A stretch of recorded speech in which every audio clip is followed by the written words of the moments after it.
예, 안녕하십니까. 여러분들의 백만장자입니다. 사랑합니다, 여러분. 자, 얼마 전에 제 구독자님께서 이런 질문을 저에게 주셨습니다. 내용 좋은 질문이에요. 이런 질문 저 개인적으로 좋아합니다.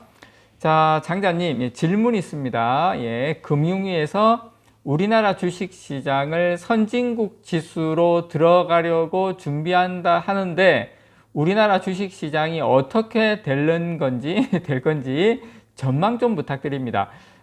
좋은 질문이에요. 정말 좋은 질문인데 MSCI 제가 요렇게 답변을 여러분께 드리도록 하겠습니다. 일단 MSCI 지수가 뭔지, 그 다음에 여기에 선진국 지수에 들어가면 우리 증시에는 진짜 어떤 영향을 미치는지, 그 다음에 지금 MSCI 선진국 지수 거의 지금 편입되기 위해서 노력을 거의 끝났어요, 여러분. 하나만 남았는데 그거 빼고는 거의 끝났기 때문에 제가 봤을 때 어쨌든 저는 시간의 문제라고 생각을 합니다. 그래서 지금 현재 진행 상황, 어떤 걸림돌이 남아 있는지 제가 한번 여러분들에게 뭐 썰을 푸는 게 아니고 있는 그대로 여러분들에게 이건 지식을 전달하는 거죠. 요런 내용은 예, 그렇게 전달 좀 드리도록 하겠습니다. 참고로 서두 이 말씀은 드리고 갈게요.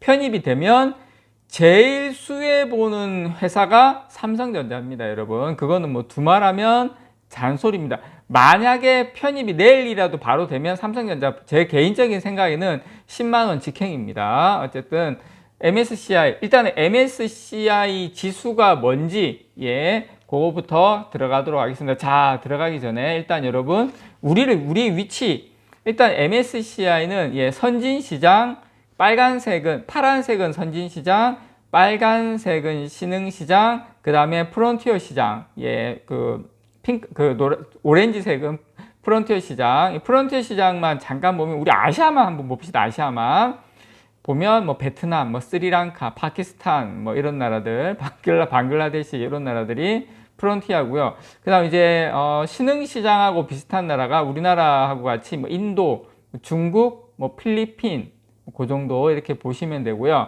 그다음 아시아 태평양 쪽에, 그다음 선진 시장은 뭐 홍콩, 뭐 일본, 뭐 싱가포르, 이게 선진으로 가 있습니다. 우리나라가 사실 신흥 시장이 아니라 선진 시장에 가는 게 맞죠. 자, 그래서 일단 여러분 MSCI가 뭐냐면 MSCI 지수 이러는데 이게 모건 스탠리 캐피탈 인터내셔널 지수라고 해요. 이렇게 돼 있고요.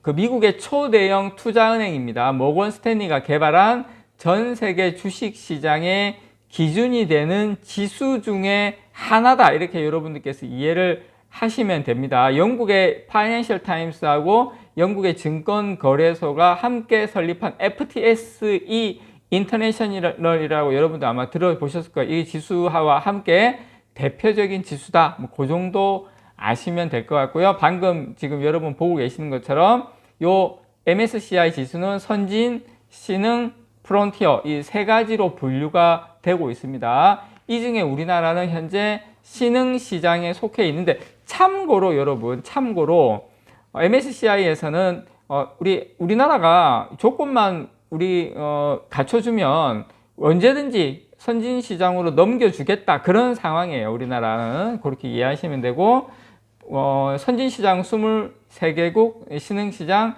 24개국, 그 다음에 프론티어는 21 이렇게 속해 있다. 이 정도 깔고 가면 될 것 같습니다. 어쨌든 우리나라는 지금 2009년부터 지금까지 선진시장 지수에 포함되기 위해서 상당히 노력하고 있다는 거 여러분께 말씀을 먼저 드리고 있고요. 이게 미국에서 만들어진 지수인 만큼 미국계 펀드의 95%가 이 지수를 펀드 운용 기준으로 삼고 있어요. 2021년 6월 말 기준 MSCI 지수를 추종하는 글로벌 자금 규모는 16조 3천억 달러입니다. 16조, 예, 16조 3천억 달러. 예, 엄청나죠, 여러분.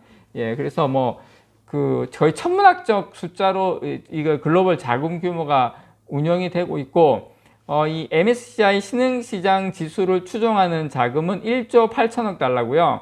선진지수를 추종하는 자금은 3조 5천억 달러, 약 2배가량 더 많습니다. 선진지수가.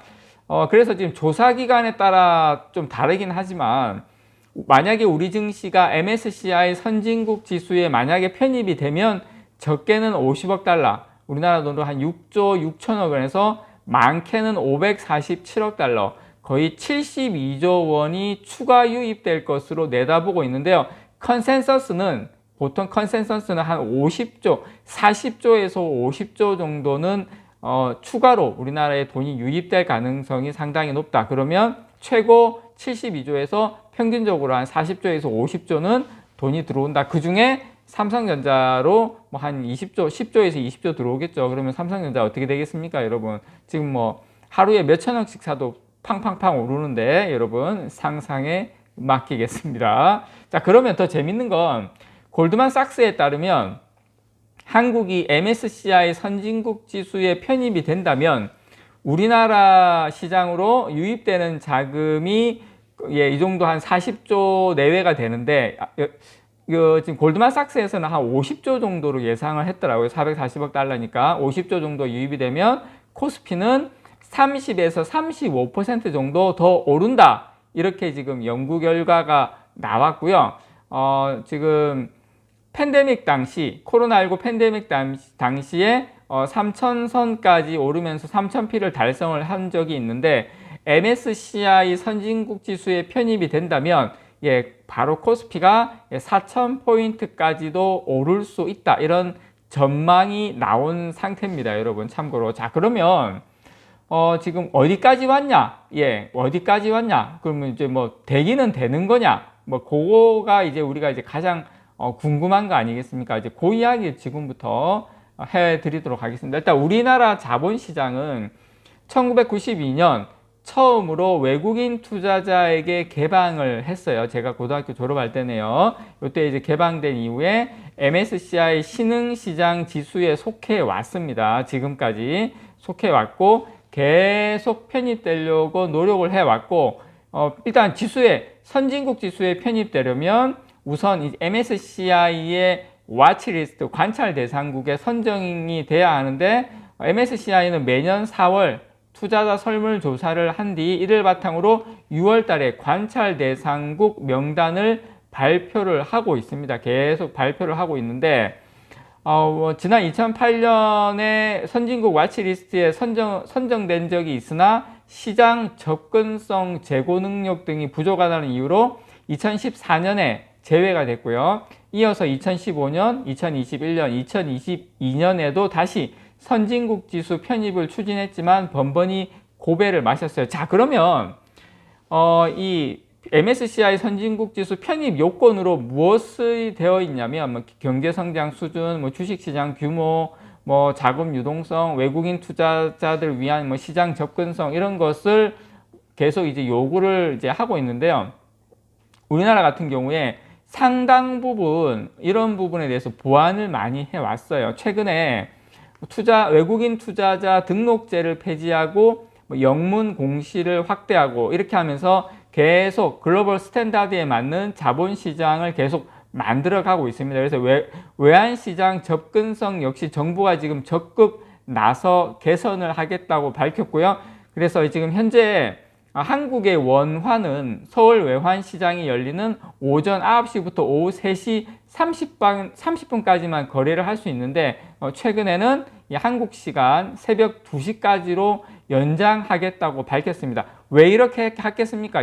선진지수 편입을 하기 위해서. 그런데 여러분, 다른 거는 지금 다 거의 뭐 크게 문제가 없는데 하나가 남았어요. 마지막 관문 하나. 그게 뭐냐면 공매도 규제 완화입니다. 지금 이것은 여전히 진통을 좀 겪고 있는 부분이에요. 현재 공매도는 부분적으로 재개된 상황이죠. 그래서 지금 정부에서도 계속 이 부분 때문에 엇박자가 나는데, 우리는 국내 투자자들이 이 부분 좀 싫어하는 부분도 있고 하기 때문에, 그래서 이 부분이 아직까지 좀 남아있는 부분이다. 그래서 지금 정부가 수건 과제로 생각하는 이 MSCI 선진국 지수 편입, 그래서 이 부분에 대해서 공매도에 대한 이 공정한 룰을 좀 바로 세우고 좀 시민 여러 가지 이런 뭐 제도나 이런 걸 좀 완비해서 서로 윈윈할 수 있는 그런 것을 지금 정부에서 좀 찾아야 되지 않나 그렇게 생각합니다. 어쨌든 제가 좀 짧은 시간에 10분 동안에 이렇게 짧게 축약해서 가다 보니까 이렇게 여러분께 설명을 드렸는데, 어쨌든 지금 우리나라 정부는 최대한 MSCI 선진지수에 편입하기 위해서 많은 노력을 해왔고 지금 공매도 하나 남아있다라는 거, 그게 포인트입니다. 이상 여러분들의 백만장자였습니다. 사랑합니다, 여러분.